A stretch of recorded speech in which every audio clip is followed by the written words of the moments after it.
bersama saya Sania Mutia dengan NIM 02011282429302 dari program Studi Ilmu Hukum. Video ini dibuat dalam rangka pemenuhan tugas mata kuliah Bahasa Indonesia, yang dimana di sini saya akan menanggapi tentang aturan atau pasal-pasal yang mewajibkan penggunaan bahasa Indonesia. Nah, seperti yang kita ketahui, bahasa Indonesia merupakan bahasa nasional atau bahasa negara Indonesia.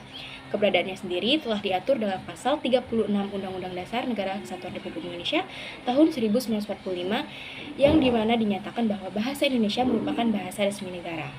Nah, dengan adanya pasal tersebut, hal ini telah membuktikan bahwa eksistensi bahasa Indonesia sendiri sangatlah kuat.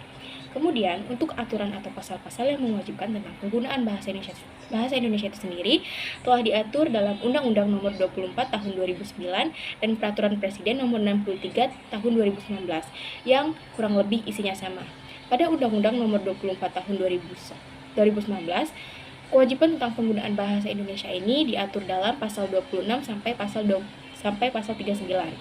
Nah, beberapa isi pasalnya yaitu pada pasal 29 dijelaskan bahwa bahasa Indonesia wajib digunakan sebagai bahasa pengantar dalam pendidikan nasional.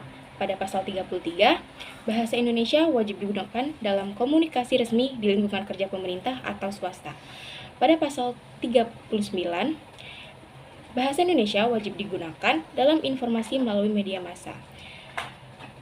Sebagai bahasa Indonesia, sudah semestinya kita mewajibkan atau menggunakan bahasa Indonesia ini sebagai bahasa sehari-hari kita.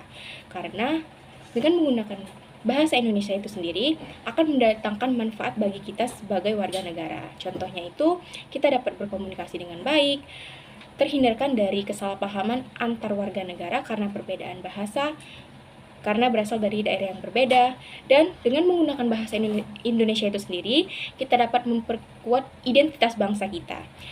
Dan tentunya, dengan menggunakan bahasa Indonesia, kita akan melestarikan bahasa nasional dan kebudayaan bangsa.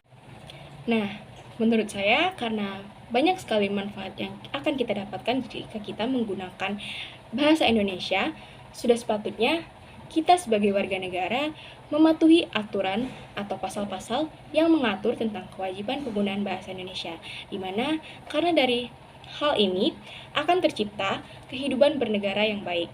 Selanjutnya, sudah semestinya pula kita sebagai warga negara untuk menjaga bahasa Indonesia sebagai bahasa nasional agar tercipta identitas yang kuat. Untuk itu, kita sebagai bangsa Indonesia jangan lupa untuk menggunakan bahasa Indonesia dalam kehidupan sehari-hari agar kita tercipta kehidupan yang baik. Sekian dari saya akhiri. Wabillahi taufiq wal hidayah. Wassalamualaikum warahmatullahi wabarakatuh.